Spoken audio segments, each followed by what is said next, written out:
မင်္ဂလာပါခင်ဗျာကျွန်တော်တို့ဒီဗီဒီယိုလေးတစ်ချက်ကြည့်ပြီးပေါ့နော်ဒီဗီဒီယိုလေးကကျွန်တော်တို့ဘာအတွက်လဲဆိုတော့ကျွန်တော်တို့တစ်ခါတလေမှာကိုယ့်ရဲ့ကွန်ပျူတာမှာပေါ့နော်ဒီကျွန်တော်တို့နော် Windows ရဲ့ search quad မှာကျွန်တော်တို့စာတွေကျွန်တော်တို့ဒီရိုက်လို့မရတာမျိုးရှိတယ်အခုကျွန်တော်မှရိုက်လို့ရတယ်ပေါ့နော်ချို့လူတွေမှာဒီအကွက်မှာပေါ့နော်ဒီအကွက်မှာကျွန်တော်တို့စာတွေရိုက်လို့မရတာမျိုးတွေရှိတယ်ပေါ့နော်ဒီကွက်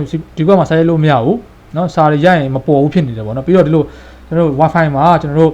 နော်Wi-Fi ချိန်ဖို့အတွက်ကျွန်တော်တို့နော်ဒီ password ထည့်ရင်ကျွန်တော်တို့နော်password ထည့်ရင် password ရိုက်လို့မရဘူးပေါ့နော်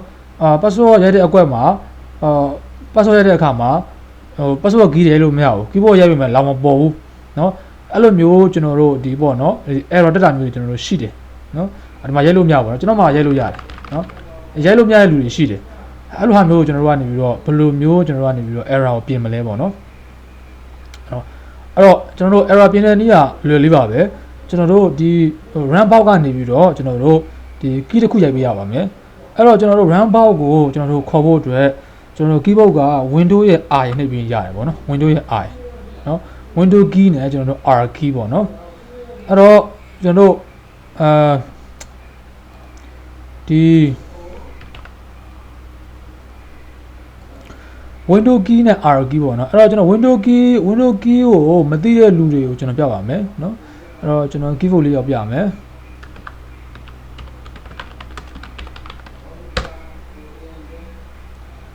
โอเคဒါကတော့ကျွန်တော်တို့เนาะပုံမှန်ကျွန်တော်တို့keyboard လေးရောက်ပေါ့เนาะkeyboard လေးရောက်မှာကျွန်တော်တို့ဒီ window key ကိုမြင်ဖို့အောင်ကျွန်တော်ပြပါမယ်โอเคကျွန်တော် window key ကဒီကောင်ပြောတာပါเนาะဒီကောင်လေး window ပုံနေတဲ့ဟာကျွန်တော် window key လို့ခေါ်ပါတယ်ဒီကောင်က R key ပါ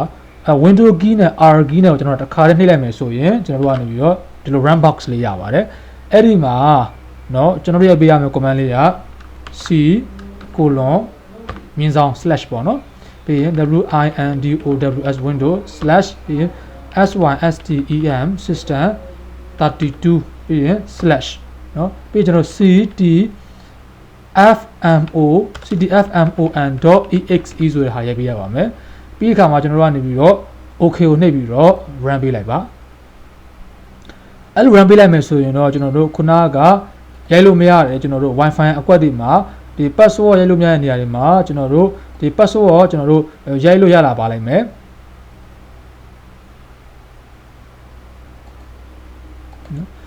ဒီနေရာတွေမှာကျွန်တော်တို့ password ရိုက်လို့ရလာမယ်ပြီးတော့ဒီကျွန်တော်တို့ search box မှာလည်းကိုလိုချင်တဲ့စကားလုံးကိုကျွန်တော်တို့ရိုက်လို့ရလာပါလိမ့်မယ်နော်အဲ့တော့ကျွန်တော်တို့ခုနက command လေးကိုကျွန်တော် run box မှာ run ပေးပါ run ပေးရင်ကျွန်တော်တို့စာရိုက်လို့ရပါပြီနော်အဲ့တော့အားလုံးကျွန်တော်တို့အဆင်ပြေပါစေစမ်းကြည့်ပါနော်